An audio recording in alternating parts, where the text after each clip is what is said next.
दोस्तों, हम सब ने बचपन में रामायण तो देखी है और इसके बारे में हम बहुत कुछ जानते भी हैं। हालांकि आज भी कई रहस्य हैं जिनसे हम वाकिफ नहीं हैं। माना जाता है कि महर्षि वाल्मीकि द्वारा लिखी गई रामायण को ही असली रामायण माना जाता है, लेकिन कई अन्य संतों और वेदों पंडितों के जैसे तुलसीदास, संत एकनाथ द्वारा लिखे गए अन्य संस्करण भी हैं और हर किसी ने इस कहानी का वर्णन अलग अलग अपने तरीके से किया है। लेकिन इसकी मुख्य रूपरेखा वो एक ही है, यानी इसका समय वो चौथी और 5वीं ईसा पूर्व ही बताया गया है। हालांकि हम में से अधिकांश लोग रामायण की कहानी को जानते हैं, लेकिन इस महाकाव्य के बारे में कुछ ऐसे रहस्य भी हैं जो हम में से बहुत कम लोग जानते हैं। आइए हम आपको रामायण के बारे में अनसुनी बातें आज आपको बताएंगे जो शायद आपको पता ना हो। तो चलिए बिना किसी देरी के वीडियो को शुरू करते हैं और आपको बताते हैं रामायण के वो आश्चर्यचकित कर देने वाले रहस्य।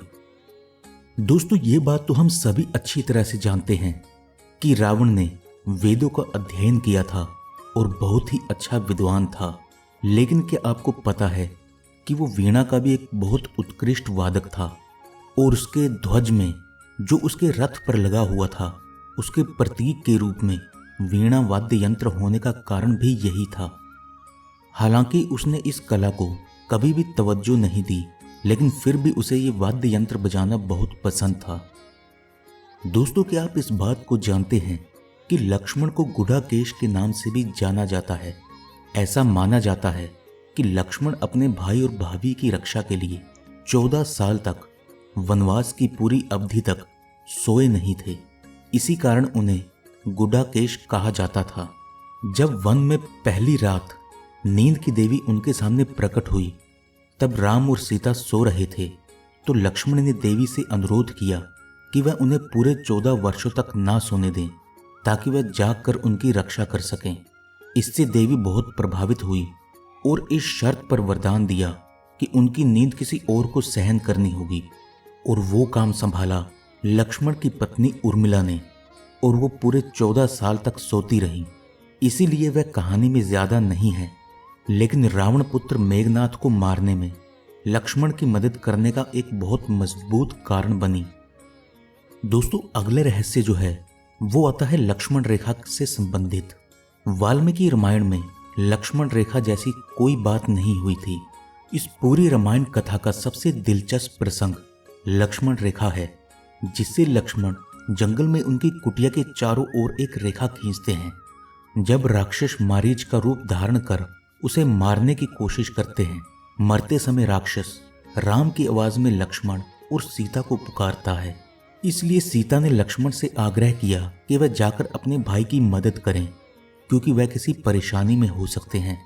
हालांकि लक्ष्मण पहले उन्हें जंगल में अकेले छोड़ने के लिए असहमत थे, लेकिन माता सीता के कहने पर जाने से पहले वह उनकी रक्षा के लिए कुटिया के चारों ओर एक रेखा खींच देते हैं, जिसके माध्यम से कोई भी अंदर प्रवेश नहीं कर सकता था, और यदि प्रवेश करता तो वो जलकर राख हो जाता।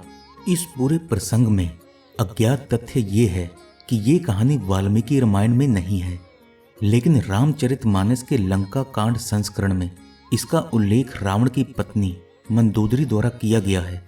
जब वह अपनी ताकत का घमंड करता था और उसकी पत्नी उसे बताती थी कि वह लक्ष्मण द्वारा खींची रेखा को भी पार नहीं कर सका। वो वन जहां राम, सीता और लक्ष्मण रुके थे।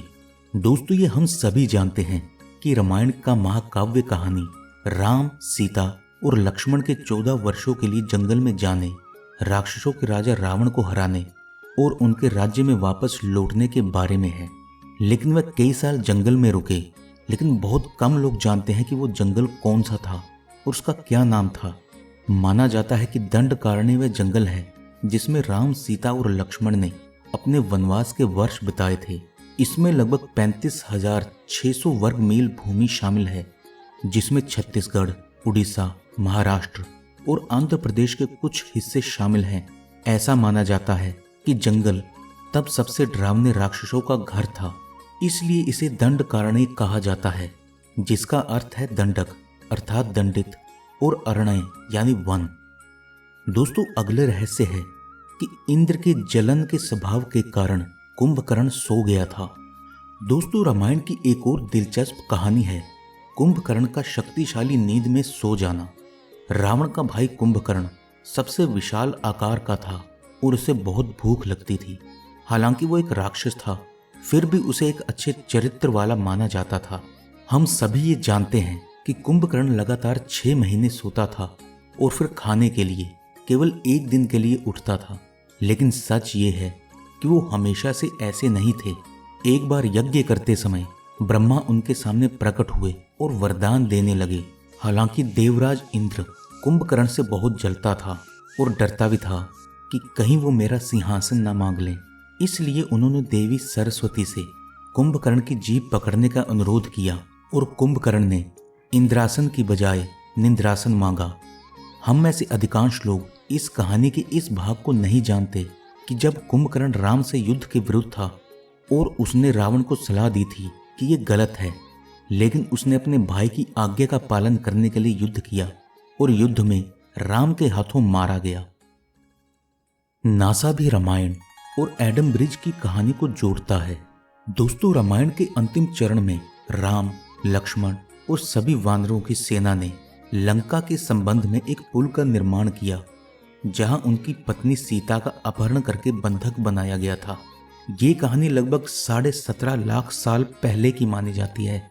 नासा ने श्रीलंका और भारत को जोड़ने वाले पाक जल डमरू मध्य में मानव निर्मित प्राचीन पुलों में से एक की खोज की और शोधकर्ताओं और पुरातत्वविदों के अनुसार ये उसी काल का है जैसा कि रामायण के महाकाव्य की कहानी में बताया गया है। वर्तमान में नासा की अंतरिक्ष छवियों द्वारा ली गई तस्वीरों में इसे एडम ब्रिज कहा जाता है, जो लगभग 18 मील यानी 30 किलोमीटर लंबे शोलों की श्रृंखलाओं से बना है। हालांकि बहुत से लोग रामायण को एक काल्पनिक कहानी मानते हैं, लेकिन नासा की इस खबर ने ये विचार दिया कि वहां एक पुल बनाया गया था और ये उतना ही असली लगता है जितना रामायण का पूरा महाकाव्य असली है। दोस्तों क्या आप इस बात को जानते हैं कि रावण शुरू से ही जानता था कि वो इस युद्ध में मारा जाएगा।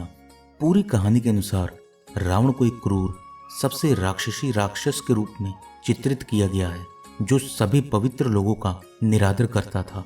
उसके भाई विभीषण के समझाने के बावजूद भी वो युद्ध करने के लिए अड़ा रहा। उसने कहा, यदि राम और लक्ष्मण 2 सामान्य मनुष्य हैं तो मैं सीता को ले जाऊंगा और मनुष्य पर विजय प्राप्त करूंगा, लेकिन यदि वे भगवान हैं तो मैं उनके हाथों तीरों से मारा जाऊंगा और मोक्ष को प्राप्त करूंगा। दोस्तों इस बात को हम बहुत कम लोग जानते हैं कि श्री राम ने धरती कैसे छोड़ी थी। ऐसा माना जाता है कि राम ने सरयू नदी में जल समाधि लेकर पृथ्वी छोड़ी थी जब सीता को उनकी माता भूदेवी वापस ले गई थी। जब सीता जंगल में रहते हुए अपनी मासूमियत की एक और परीक्षा सहन नहीं कर सकी तो उन्होंने पृथ्वी की देवी से उन्हें वापस लेने का अनुरोध किया। तब देवी पृथ्वी को 2 भागों में विभाजित करती है और सीता को वापस ले जाती है, जबकि उनका पुत्र कुश अपनी मां को पकड़ने की कोशिश करता है और बाद में कुश भी अपनी मां को खोने से निराश उनका पीछा करता है।